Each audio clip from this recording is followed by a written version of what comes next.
Hi guys, si Ka-John na naman at nanonood kayo syempre dito sa M News, no? Huling-huli na po ito, promise, sa akin pong reaction dun po sa Yana road rage incident, okay? Sa ano po, sa papuntang Cotto Mines daw po 'yon. Ito naman po is reaction ko doon sa tawag dito, sa side ni Boss Carl. Marami naman nakakilala kay Boss Carl. Si Boss Carl po yung kasama niya ni Yana nung pinuntahan po nila yung si Sir Jimmy, okay, doon po sa kanya pong bahay ata or basta sa lungga po ni Sir Jimmy. Si Boss Carl yon yung makikita nyo at ito po ang kanya pong sinabi, panoorin nyo, react lang po tayo.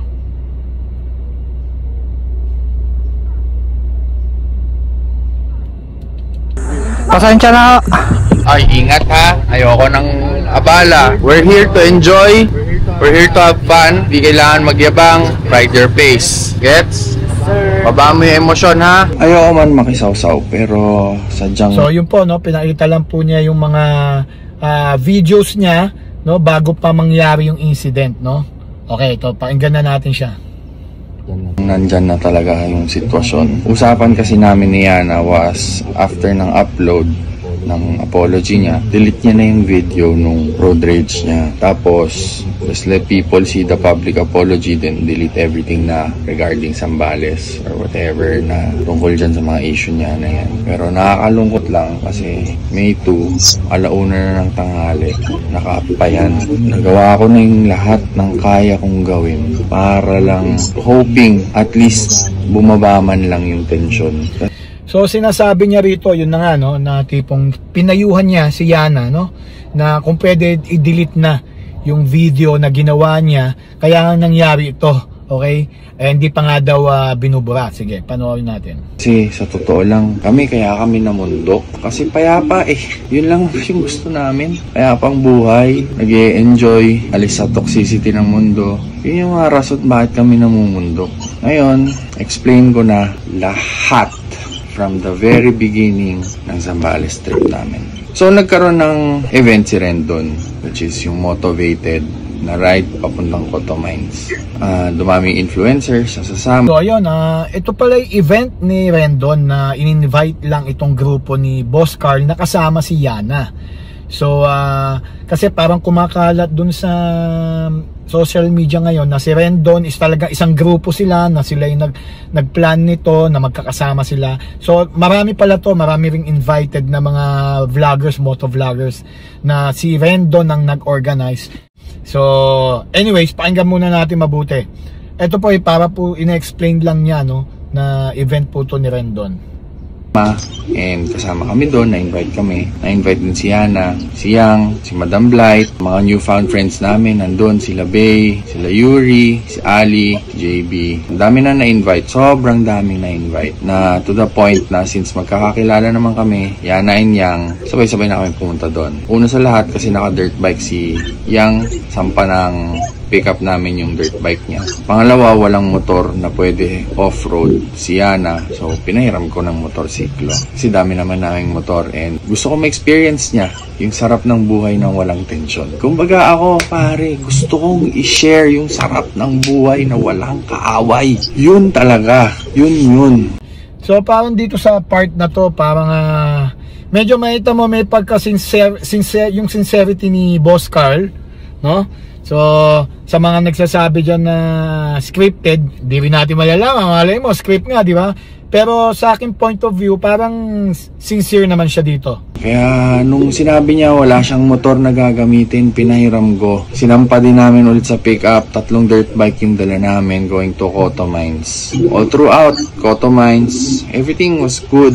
We all had fun, we shared stories. Tapos, yung mga picture na kumakalat regarding kaya matibay si Yana kasi kasama si Sen JV, totally different scenario, situation, and totally different event and days yun. Nasa Zambales kami for 2 things. So kaya pala naghugas kamay si Senator JB dahil hindi pala dalaga niya ito kasama. Kung kasama in a sense dun sa event, no, parang sa mga malalaking event pag nasama tayo. Pero as a personally talagang kakilala o friend, hindi. So parang dun sa mga lumalabas na kaya daw matapang at mayabang tong Yana dahil nga kadikit o kasangga si Senator JV. Pero may mga ganun kasing tao yung kahit na ngayon mo lang na-meet, pagkakalat mo na tipong, kaibigan ko yan, kilala ko yan, ganyan kami yan. Maraming ganun, dami kong kilalang ganyan na isang beses ang nakita, nagpa-picture, yan, dikit ko yan, di ba? O sige, panoorin natin ulit. Una, pumunta ng Cotto Mines kasi for the event. Pangalawa, pumunta ng Mapanuepe kasi tagal ko nang gustong pumunta doon. Now, wala lang timing. Long story short, this was the perfect time. Cotto Mines, Rendon, JV, and all of the other influencers that were present there all had fun.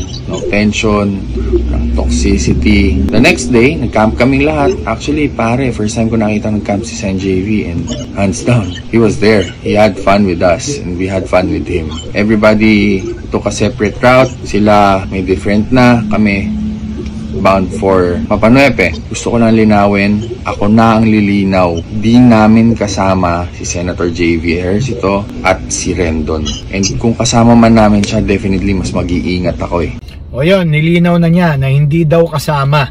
So, in-invite lang sila. So, kanya-kanya sila doon. Anyways, hindi. Kidding aside, kumbaga parang sinasabi niya, hindi talaga nila kasama as a group sila. Invited lang sila doon sa event. Parang gulo, no? Pero yun, kung nagigets nyo na.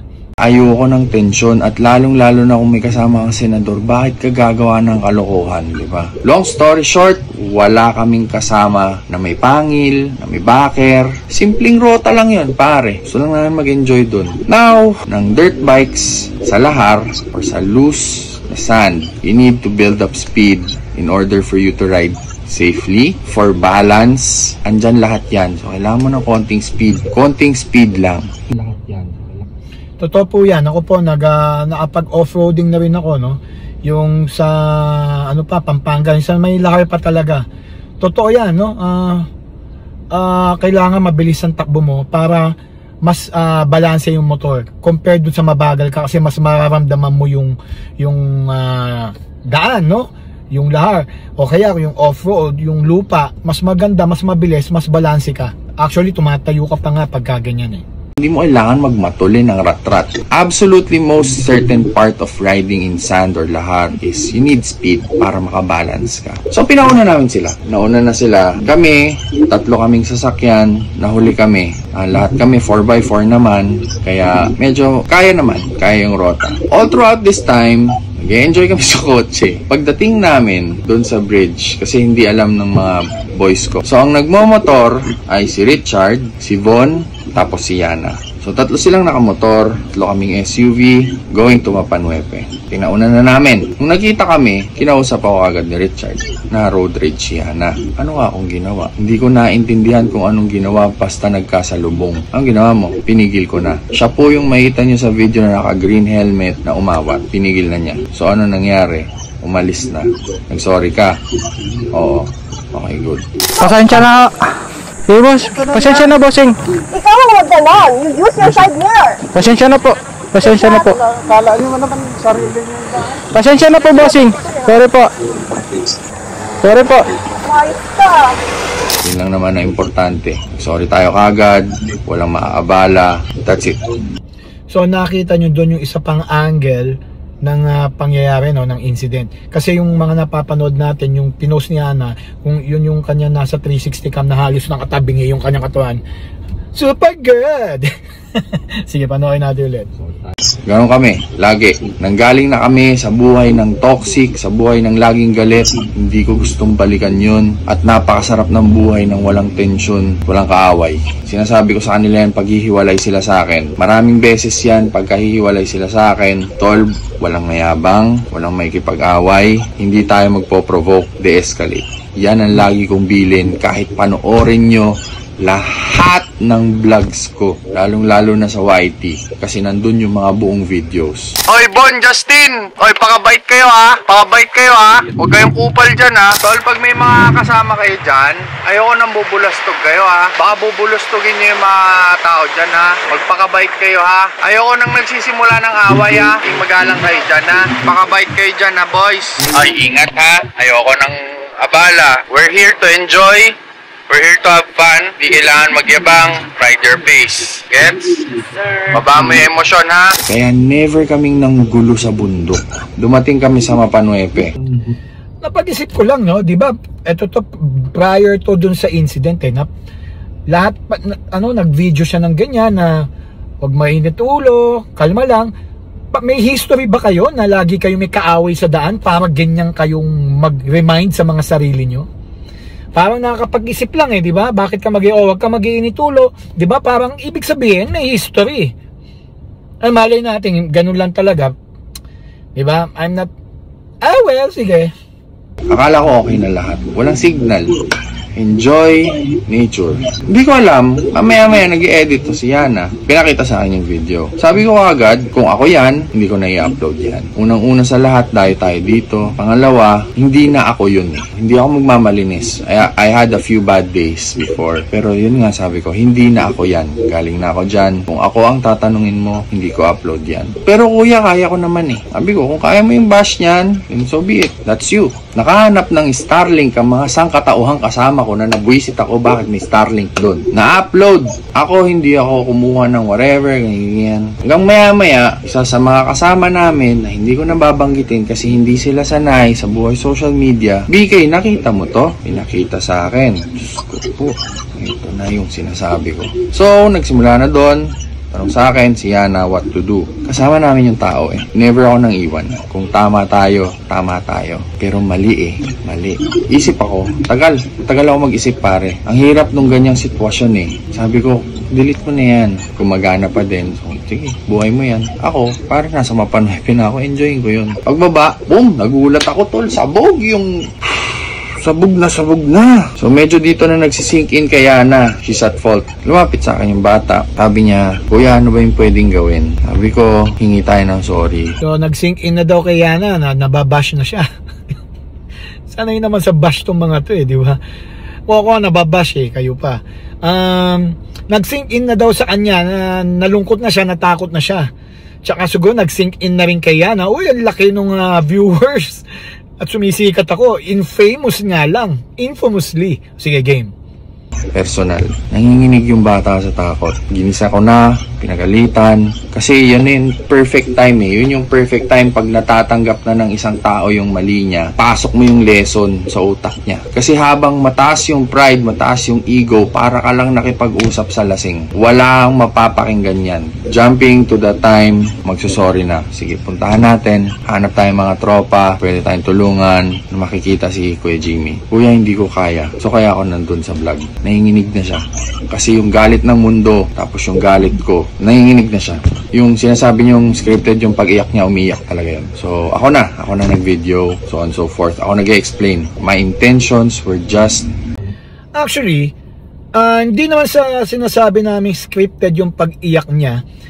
Plastic lang. Magkaiba yun eh.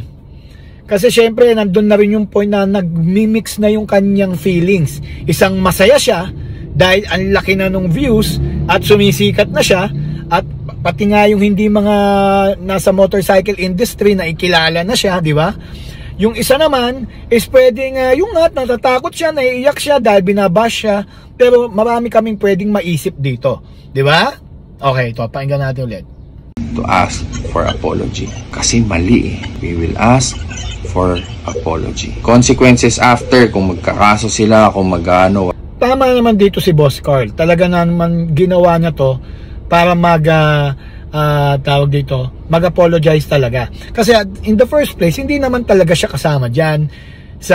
Kumbaga hindi niya video yan. So hindi niya rin tinatawag na to, hindi niya rin channel yon para pakinabangan niya, di ba? Anyways, ngayon, maganda yung ginawa niyang itong video dahil million na nanonood. Anyway, panoorin natin. Although, I can feel naman na he's sincere on what he's saying.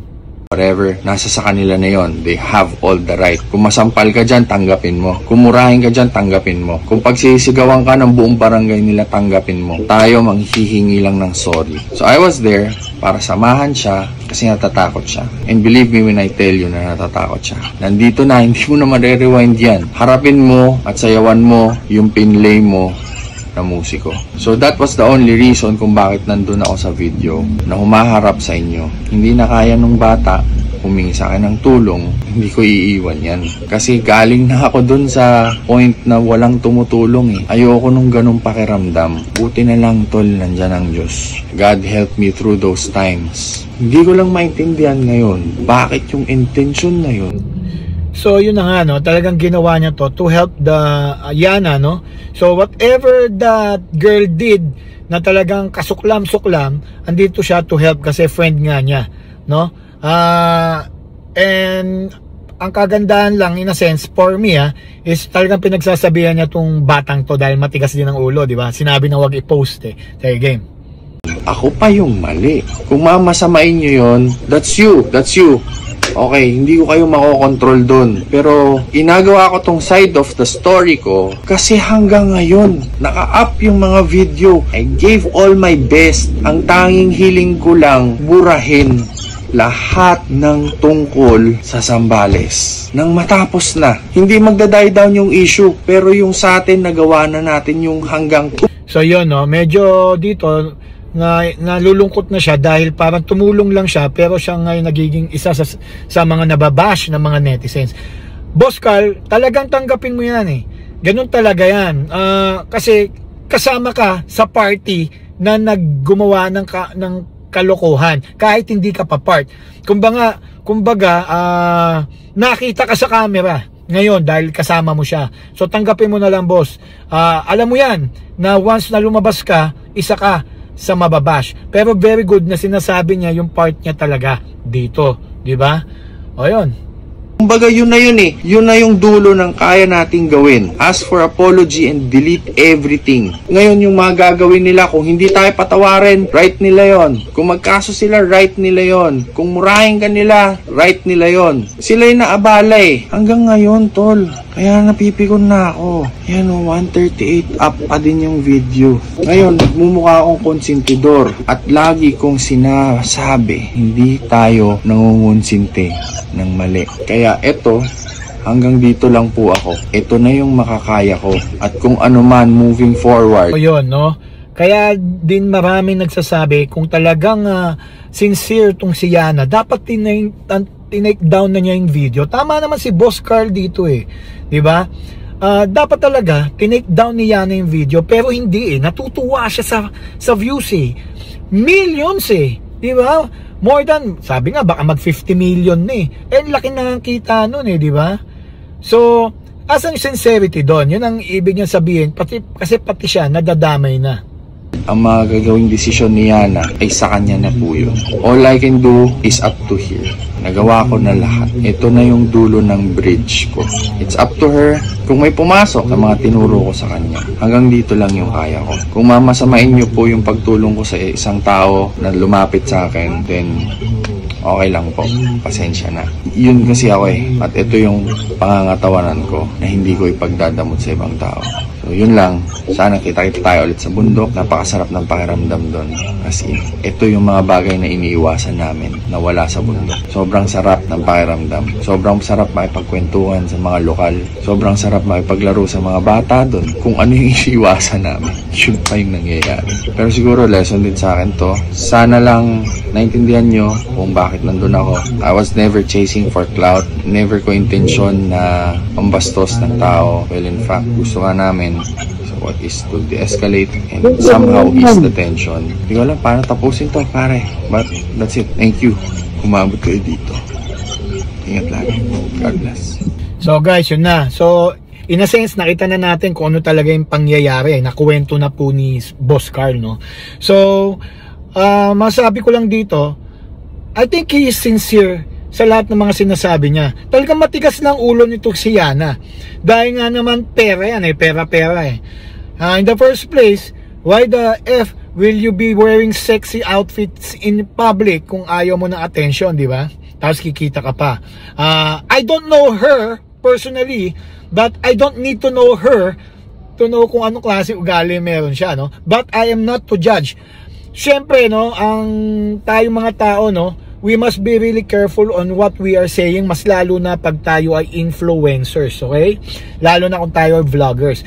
Now, with this video of Boss Carl, so makikita mo talaga intention niya. If you guys think he's not sincere, ako nakikita ko he is. So, goods para sa akin yan. And i-distance na lang niya yung sarili niya kay Yana. Kasi kung mga ganyang makukulit na mga bata at ayaw tumino, hayaan mo silang mabuhay ng sarili nila, na malaman nila through experience kung anong mangyayari sa kanila, like what's happening now. Although, right now, the video is still up. Kahit pa ibaba niya yung video ngayon, baliwala na rin, no? Dahil nakita na yung nangyari, nakita na intention, nakita na yung ugali. So, siguro what she can do right now is talagang lie low, o kaya gawa ka ng mga videos mo ng mga na mas magagandang pinapakita mo. And one more thing, no? Sa ginawa ni Yana, sumikat siya. Mas marami siya ngayong followers, nakikita naman makita nyo yan sa page niya, di ba? So, dalawa lang yan, negative, positive, it's still publicity. Okay, lang po yun. Okay, Boss Carl, see you sa mga events. Nakikita ko po yan sa events, though we don't know each other personally. But I see him kasi I'm part of the media and I'm also part of the motovlogging world, no? So, yun lang. So guys, yun na po ang akin pong last reaction dito po. Sa mga susunod pa po mga mangyayari dito sa ating Pilipinas, ikakwento po natin yan kung ano pa. Okay, again, ako po si Kadyo. Maraming salamat sa panonood nyo dito sa AM News. See you guys next time.